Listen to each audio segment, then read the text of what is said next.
Hello and welcome back to Michigan Farm Bureau's Bee Agriculture Career Conversations. We're excited that you're joining us today for our next panel, all about bee grounded, looking at plant science, careers in plant science, and trying to figure out how you can take your interests and what you love and make that a career. And so we have two amazing panelists with us today that will be sharing their career paths and what they get to do in regards to plant science and working with soil or turf or flowers and seed and what all that looks like and what they get to do in this industry. So just a couple of housekeeping points. As a attendee watching, you are more than welcome to interact with our panelists by asking a question in the Q&A pod. Just type a question in there and we'll get that to our panelists. Though that you can't use your microphone and we can't see you, but we really encourage you to engage with our panelists today. And we're going to jump right in. First of all, we have Kelly and Pam and Kelly and Patty. And we'd like you guys to introduce yourselves, tell us where you're from, what company you work for, and maybe just give us like one reason why you really enjoy your career. And Patty, we will start with you. Hi, my name is Patty Macha, and I operate a home-based floral business out of my home, obviously. And my name of my company is Flowers by Patty Macha. My main business is doing weddings and events. And I love what I do. Number one, I love flowers. And number two, I just love to make other people happy. And giving people flowers and seeing the end result of creations and visions come to life is really fun. Awesome. Thanks for being with us today, Patty. Welcome. Kelly? I'm Kelly Rensel. I'm the head groundskeeper for the Great Lakes Loons. We are the single A affiliate of the Los Angeles Dodgers. I've been here with the Loons for almost a little over 4 years now, and I've been working in baseball for about 13 years. I absolutely love my job. I love coming to the ballpark every day, and watching baseball has been a passion of mine. So getting to come in early and prepping a field and watching a game at night is something that I really love to do. Awesome. Well, thanks guys for being here. I love talking with people who love their jobs because you can just see their passion and they get excited about sharing it. So I appreciate that you guys are taking time to share with our students today about your careers and the different careers that you maybe work alongside as coworkers or employees. So we're going to just jump right in. I want to know, what are some tasks that you have to do regularly, whether regularly means daily or seasonally, but those 2 or 3 main tasks that kind of define what you do in your career. Patty? Well, as far as weddings go, communication skills are huge. I meet with my brides. Sometimes that can make like a 1.5 years worth of communicating with the bride to get their visions, to their personalities. And then over the period of time working with a budget, so finances are important to know how to do that. And then I have to order those flowers, get the products, get the different items for the ambiance that they want. So I have a lot of different companies that I work with that way. Doing a lot of research to find the right product for the event. Then the part that I enjoy the most is designing. Probably my least favorite part of my job is to have to price out. I just want to make it. I just want to create and have an endless budget, but it doesn't always work that way. So, but creating and making those arrangements is always fun. And with that, I have to stay up with the trends. Not always do I have to follow the trends. Sometimes I can be the trendsetter and I can create something that everybody else is like, ooh, we're going to do that. So that's always fun. Awesome. That's right. Yeah, no, I think that's great. I want to, before we move on to Kelly, I just want to ask, when you are looking at putting those bouquets and those flower arrangements together, is having a general knowledge of different types of flowers and how they work? Or, I mean, is that something you have to keep in mind?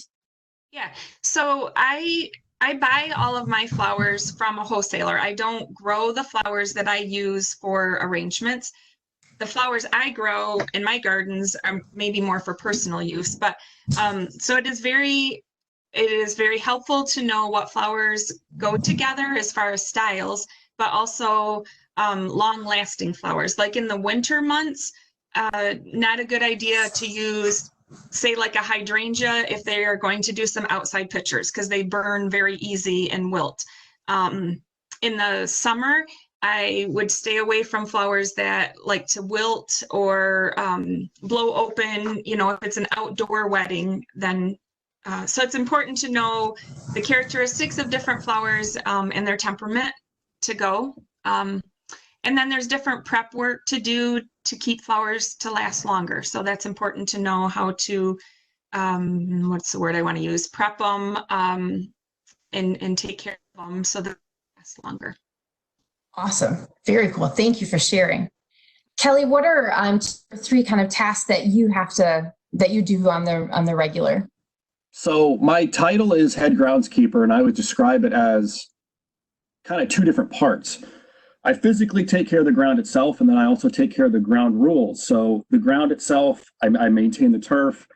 You gotta know the fertility, the chemicals for certain times of year, certain month, or what's going on with that. In the clay infield, knowing the sand silt clay ratio and the crushed brick warning track and all that, and how to level things on the infield and making sure the grass is healthy. And then the ground rules, making sure the bases are still 90 feet and the mound, the plate is 60 feet 6 inches, and the height of the mound is a certain way, the slope of the mound is a certain way, and the bullpens are a certain way, and the warning track has to be a certain distance from the wall pads and all that. Right. Nitpicking things, because Major League Baseball does come through and we get checked and make sure we're up to spec, and they check every other year, every couple of years. But those are the kind of 2 aspects of my job that I always look at, is the physical ground itself and making sure that's safe and playable and it looks great. And then the ground rules, and make sure that we're up to code and everything is correct. Awesome. On kind of referring back to how Patty broke down, like in the summer, she has to, she looks at her flowers differently than in the winter. What happens in winter? Obviously, you're not playing baseball in the winter, but can you talk a little bit about the seasons and how that might or might not change what you do in your job? Yeah, I usually start working on the field, getting kind of baseball ready in March. That's kind of really when I think my year starts. So if I get a good week or a day or an hour to get on the field in March, I usually get out there and try to get everything ready. And that usually lasts until about September. Sometimes we play into mid-September, late September, and then I kind of go into off-season mode. In-season mode, it's always making sure it's safe, it's playable, it's recovering well from all the events, not just baseball, but concerts or high school graduations or picnics, company picnics that we may have in the field. And then I kind of go into off-season mode, which is preparing some sod, throwing some seed around. And then really once the snow starts to fly, I also kind of oversee the snow removal around the stadium. So plowing the sidewalks and getting the ice melt out, and then doing that until March and starting baseball season over again. Awesome. Very cool. Thank you for sharing that. When you both look at how you got to where you're at, we would love to hear kind of what are some of the training or education, both formal and non-formal, that would allow a student to kind of work in the area that you work in. So if they're sitting here and they're listening and they go, okay, I really like this florist and working with flowers sounds cool, or I would really, baseball may not work out for the major leagues for me, but I can still do this. What would be their next steps after they leave high school? What would you suggest? And what did you do, Patty? My journey started probably when I was 5 years old. I have always had a passion for flowers, knew that I always wanted to be a florist, but wasn't able to do that my whole entire life. I did take some time off and I actually worked at our schools for a while, but dabbled in the flowers in the background of that. So my advice to somebody that's wanting to go into it now is to get a degree in some fashion, whether it be business. That I did take some college classes for business, which is very important as a sole proprietor and, you know, owning my own business. I do my own books. I don't have any paid employees. I have family that helps, but I need to know all of the business end of it. And then as far as learning how to design, that has been something I have gone to other flower shops from the time I was little, and observed and just soaked in all of that. I always look at books. I'm not a reader. I don't like to sit down and look at a book. I like to look at a magazine and get ideas and inspirations. There are different classes that I've taken that were like week-long courses that other florists have offered. Now I will go to our wholesalers. They'll often have somebody come in to demonstrate their products. A designer will come in just to stay on top of the new techniques and the different mechanics that can be used. So it's really important to learn all of those things that are being offered. So, you know, if I have kids that come and observe, maybe finding a mentor in your field is a good idea. I look at what I do as more of a trade versus a degree needed to be a florist. You know, I always thought I was going to go to Michigan State and be a commercial floriculturist student, but that never materialized. And there's all different ways. There's all different areas. You can go to a flower shop and work at a retail florist. I did that. I owned my own store that was a brick and mortar store downtown, and I did that for a few years. So now I've chosen to be more of a specific florist, being just weddings and events. So Awesome. just, you know, as you develop, right? I've been in this for 35 years and I've done everything. So it's taken me a while to figure out the one thing that I want to do. Awesome. Thank you, Patty. Kelly? I originally started, I went to college. I wanted to be more or less a baseball scout and get into player development and do more of the front office kind of work. So I went through that. I got a degree in sport administration, and when it came time to do my internship advisor, he kind of skewed me another way. He wanted me to do something more with the business side of baseball, that kind of thing. And I'm not a person to sit in an office very much and answer phones and do that. So they let me do an internship in groundskeeping and stadium operations, and I absolutely fell in love with it from there on out. 13 years later, I'm thankfully still doing this, but on the job wise, I really wish I went to somewhere like Michigan State or Penn State or one of the bigger universities that has a turf school just to have that educational background, because I really learned the hard way by messing a lot of things up over the last couple of years. That's kind of how I learned. I learned the quick way, but if anybody, I've had a lot of kids come in to work for me through the different teams I've worked for, especially here with the Loons, is that I've always skewed them, go to turf school, you know, go to the Michigan State, the Ohio State, Purdue, Penn State, some of the bigger universities that have that, whether it's a 2-year program, a 4-year program. I kind of went back, and now I'm a certified sports field manager, so I really had to do a lot of homework and things like that to get some educational stuff.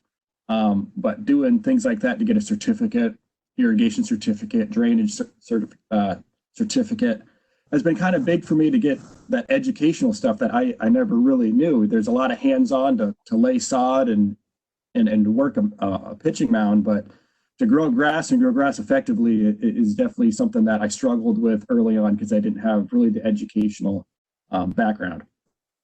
Awesome. Okay, good. Great advice. And so when a student is listening in today, you know, what would be some hobbies or extracurricular activities that you would suggest they participate in or try out that might help see if this is something in their wheelhouse? Patty? Well, for me, I was involved in 4-H, and there was a lot of different opportunities there that I would go to. Like when we would go down to exploration days, I would always sign up for any of the classes that fell under the floriculture. I love plants as well, so anything with horticulture, working in greenhouses, maybe even volunteering at different places, like at nursing homes, and doing activities, getting with the activities directors and seeing different projects that you could do with flowers. Extracurricular activities like school-wise, I know a lot of the FFAs in our area at least have greenhouses, and just getting in there and doing plant design, doing combination pots. And I know in our area we do have a lot of greenhouses too that will hire seasonal help. That my first real job was working for a landscape business, and that's where I picked up a lot of my gardening skills and knowledge, was just, like you said, Kelly, learning the hard way, just being in it and being around it. So. And Patty, you go into FFA chapters. What do you do with that? Oh, I love teaching. So yeah, so two of my passions are flowers and kids. So when I can bring those two together, it's a great day. And so being able to go in about flowers and teach some basic flower arrangement, even like making corsages and bows, I will do that with courses and help for their different contests that they have in the spring. I have gone down and volunteered at that contest too, so now I kind of know what to teach the kids, and that's really helpful. Awesome. And same with 4-H. I've offered classes with kids any age, and now adults are asking. So that's on the horizon for this summer, being that most of my weddings have been postponed or canceled. And watching my calendar clear through July has been like, whoa. So I'm coming up with some other ideas, and I think I'm going to offer some floral arranging classes for adults. Awesome. I love that. Got to be on your toes and creative in that regard. So cool. Thank you for sharing that. Yeah. Kelly, what about you? What are some suggestions that you have? Some basic suggestions would be finding just summer jobs if you're young, doing landscaping, or golf courses are always looking for help.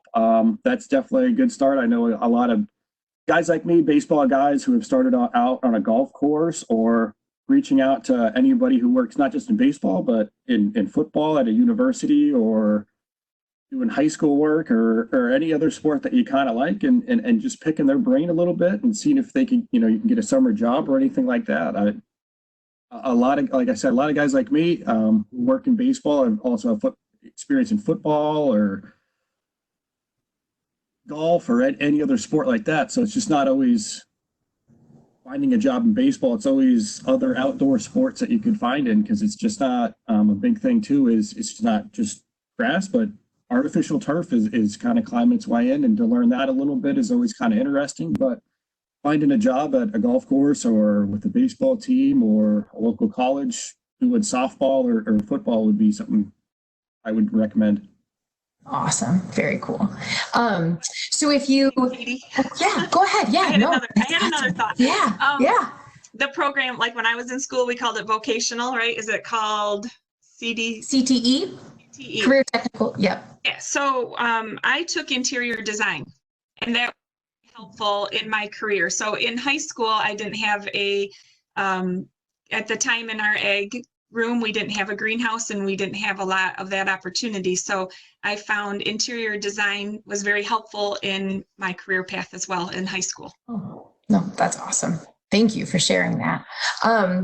If you're, as we're looking at these careers, and I can tell that you're both passionate and you love your jobs, but there's always, parts of the job that we just want to help students be eyes wide open on, just maybe not necessarily your favorite part. And I'm going to challenge you, and I had to challenge some other panelists. You can't use paperwork, so that can't be your least favorite job. But, what do we want to make sure that students are aware of as far as maybe entering into this industry that you work in, or parts of the, their tasks that they might have to participate in and do? What would be some of those tasks to just be aware of as you're moving into the industry? The hours, there's long days. In my business, I work like a Wednesday afternoon until I deliver my wedding on Saturday. I might work 12-hour days or more on my feet, a lot of labor. Sometimes it's very nerve-wracking to worry about if I'm going to please my bride or the mother of the bride. So there's a lot of that worrying about satisfying somebody. And the long hours. And then there might be a period of time where I don't have any work. I might have some downtime for 3-4 weeks, or, in the winter time. Well, winter's becoming more popular actually, but I did, like I said earlier, just being creative. Sometimes I like to be creative, but I want it just to come. I don't want to have to worry about it and have to create that. I have to make sure that I have the income coming in to sustain the lifestyle that I want. So, and it's not always there, sometimes I have to just chill for a while and then it'll come. And then, for instance, this coming August, in 4 weekends, I now have 7 weddings. Okay. Remember, I don't have employees. So, but between now and then, I have nothing. So I'm going to just go with it and I'll get it done. Sure. To follow up, Patty, question on, flowers, right? You have to know the characteristics of those flowers and what works together. And how do you kind of work with clients that are trying to put flowers together that don't belong, or they don't grow in the same seasons, because you have to know the seasons that they're growing? Like, just curious how you kind of communicate that knowledge of plants to people and make that connection. Yeah, so at the beginning, most of my brides I know, right? I have already built a relationship with. They've come to me because they trust me. But I am expanding my business. Word of mouth has ventured me out to people that I don't know.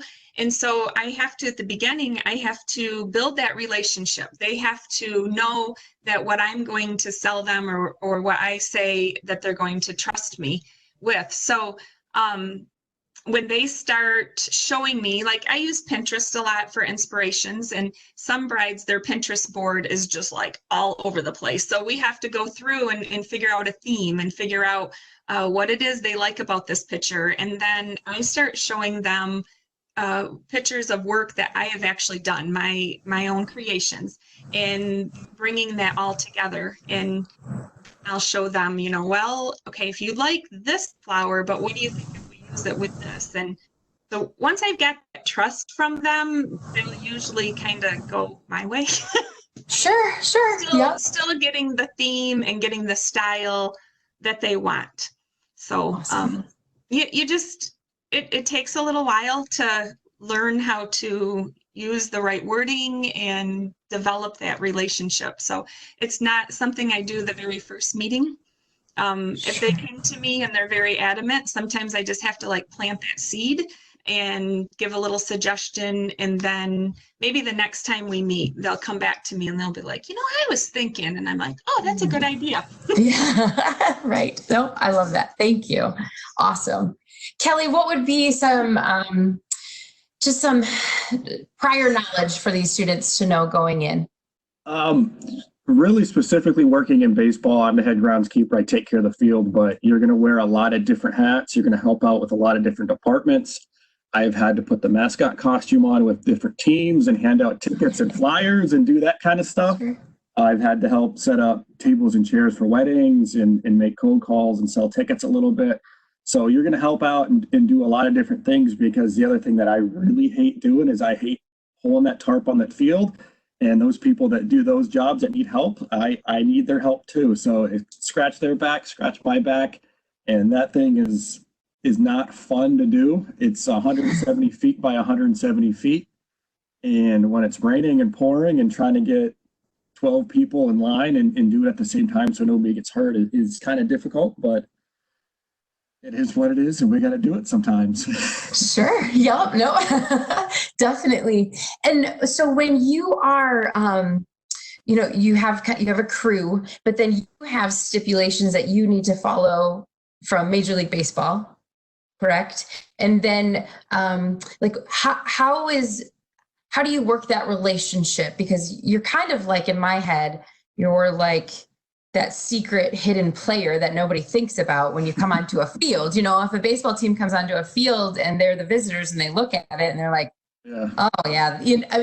Kind of, how does that relationship work? I guess I'd like to dig into that a little bit on just the having to make sure that you follow those regulations, but then, just kind of being that, making sure that your field is ready to go for when those teams come on. Yeah, it's always just keeping in contact with the Dodgers. They always have some roving coaches, they call them, that will come down and do some extra evaluations and extra drills with the guys. So it's always talking with, you kind of get a sense of what the Dodger front office is like and what their expectations and needs are by talking with the rovers, as we call them, and making sure that they're good. If they're good, Dodgers are happy. In the fall of 2016, we did a complete renovation of the playing surface here, drainage, irrigation, new sod, all that kind of stuff. So asking the Dodgers, what was there any major problems? What do you guys want moving forward? Things like that. And just a daily communication with the coaching staff. Just basically what their plan is for the day. If they're going to come out at 1 o'clock for some early hitting drills or early defensive drills, if they're going to start BP early, if they're going to cancel BP, all that kind of stuff, and always keeping in contact with the umpires and the visiting team, because the visiting teams can have needs. If they want to start BP early, or if they have a guy who's hurt that needs to throw off the mound during BP, just things like that, and just seeing if the umpires have any needs or wants, and talking about especially the weather with them, what time it's going to rain, how long it's going to rain, all that kind of stuff. So it's always, those are my three main groups that I'm always in contact with. Awesome. Great. So I'm going to throw out a question that's not on the sheet that I gave you guys, but just curious, when you're looking at this, I know, Kelly, when we were just chit-chatting, you said, there's a lot of science that people don't really realize that goes into groundskeeping, and kind of curious what classes, and I guess it is in here, I'm just kind of out of order, but what kind of classes do you recommend, or that you feel would be, we talked a little bit about business. Patty, you had said, to have some finance classes or business classes, but any other classes that you can think of that students would want to take and try out, and or surprises that maybe they're just not thinking about, like there is a lot of science in keeping, and cutting grass and making sure it looks good. And there is some art and design and interior designing and putting all the flowers together and making them look good for your client. So, whether it's a class or just something that maybe they're, help them kind of connect the dots a little bit. Patty, any kind of surprises or classes you would recommend? Anything in marketing. If there is, communications or marketing classes that you can take, learning all new technology. I mean, that's where I go to for my help now as a kid. The youth know more than us on that, but if there is just, filmmaking, I don't know, the communications, that type of thing, I would say is huge. If you ever think that you want to own your own business, it's technology now, it's really easy to do all of that yourself. I never pay for advertising. I mean, other than maybe some promotional things, some clothing, or I have some pens that I give out when my brides come. I will give them a pen and paper to take notes that they can keep, and my name's on that. But just that would be something that I am learning as I go that would have been fun to have as a student. Awesome. Thank you. Kelly? A couple of classes that I think would be big is definitely something in soil sciences, knowing the structures of the soil and how grass grows in different soils and how it drains and all that. The playing surface here underneath it, we're 90% sand and 10% peat moss. So understanding how much that's going to drain and how grass is going to grow in that is pretty big, and especially going along with, like I mentioned before, an infield mix. It's just not dirt, it's clay and sand and silt. It's a 60% sand, 20% silt, 20% clay. So knowing how that drains and how that plays and how much to water it and to drag it and to level it is definitely something that's pretty big. And then something I think is definitely a big class that would help out is small engine repair, because I do a lot of my own mechanic work. I do a lot of the oil changes, change of filters and fluids and brake jobs and things like that. So knowing how to work a small engine is definitely something that's big in my profession. Awesome. Thank you guys for sharing that. I think sometimes it's nice to have, just perspective and have that in the back of their head as they're moving forward, or, down the road when they're in college and they have to fill some sort of class, maybe make it a very intentional one to help in the future. So as we're kind of getting to the end here and want to wrap up, if you were in front of a class today and kind of, giving them your piece of advice on having a career in floriculture or horticulture or going turfgrass management and being in charge of a sports field, what would be your piece of advice to give to that student? Patty, do you have something you want to share? The first thing that comes to my mind is following a passion. I think Kelly said he's found something that he really likes too. And, starting out as a student and getting out of school, you might start going to college for something that you think you like. And if you feel that that's just not your area, search for what you enjoy doing and what your passion is, and then, pursue that. I don't feel like I work. I don't have a job. I don't have to work and go to a job because I love what I do. And so that makes it, fun. And I have so many people tell me that they can see that in my work, that they know that I love what I do because it shows in what I do. So I guess I hear too many people complain about their jobs and that they don't like it. So, whether that answers your question, Katie, but yeah, the first thing that comes to my mind in working with kids, I've actually said that to them, to search out something that you really are passionate about and that you like, and that'll make your life a lot better, that you don't feel like you have to work. So money is important. Don't get me wrong. My job is not like the highest paying job, I don't think, but I also look at it as, therapy. I mean, I love what I do. It makes me happy. And so that says a lot for what you do in your life. Awesome. Nope, I think that's great advice. Thank you, Patty. Kelly? Pretty much echo what Patty said. Definitely find your passion. Mine was baseball, and I thought I was going to go into baseball going in one direction, and I pivoted and kind of went in another direction and found really what I love. So if somebody's got a passion in football and wants to mow a football field, learn how to do that, because that's important too. And it's completely different from baseball, surprisingly, or a golf course. It's all kind of similar, but they're very, very different. And definitely something else that Patty touched upon is find a mentor.